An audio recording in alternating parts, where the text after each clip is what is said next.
Hello everybody, welcome back to Brendan Davis Reptiles, where I'm Brendan Davis and these are all my reptiles.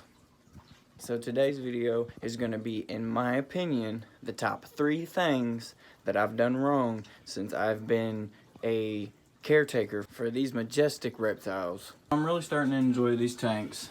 These are the tanks that I just built. I'm really enjoying it because they have locks, so they are under lock and key.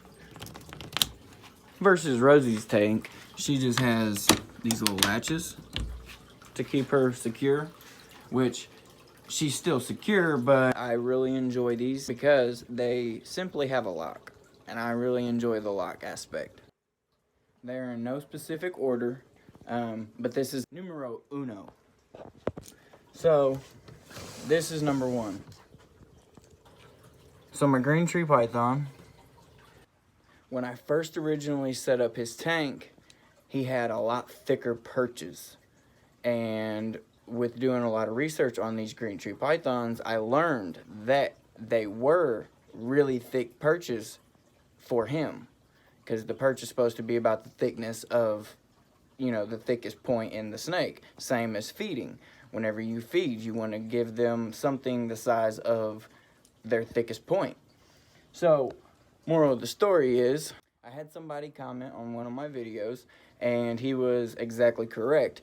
She or he needed smaller perches. So I made it a point to go ahead and get those smaller perches, which they're bamboo. I don't know if you can see that. But she does have more perches, better perches, and the right size perches. That's number 1. Now we're off to number 2.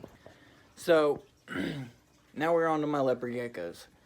And this is how number 2 happened. So I tried to breed Tigger to Mellow, my female versus my male. I tried to put them together, and she did ovulate and end up producing eggs. Now it was my fault after the fact. So once she had eggs, I took those eggs and I put them in the wrong substrate. So those eggs did not hatch. Most people use vermiculite, and that's what I will be using from here on out. But what I used was cocoa husk, which is pretty much a coconut fiber, which had way too much humidity, and the eggs pretty much just turned bad real fast.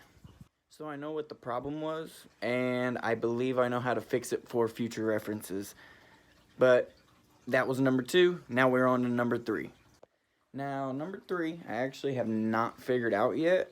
I'm still having problems.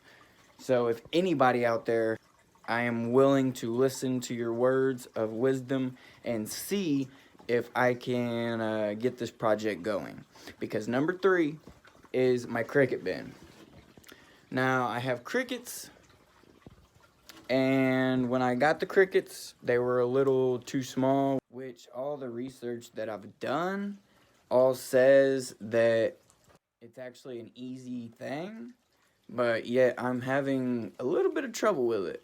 I haven't had very much trouble with any of my reptiles, but crickets are seeming to be a problem. So yes, that was 1, 2, and 3 of the biggest problems or things that I've done wrong while I've been caring for and keeping reptiles. So I hope you enjoyed this video. If you could, leave a like, comment, subscribe, hit that notification bell, because that lets you know when I post another video, so we can all stay more in touch. Other than that, do what you love what you do. Again, this is Brendan Davis Reptiles, and I'll see you guys on the flip side.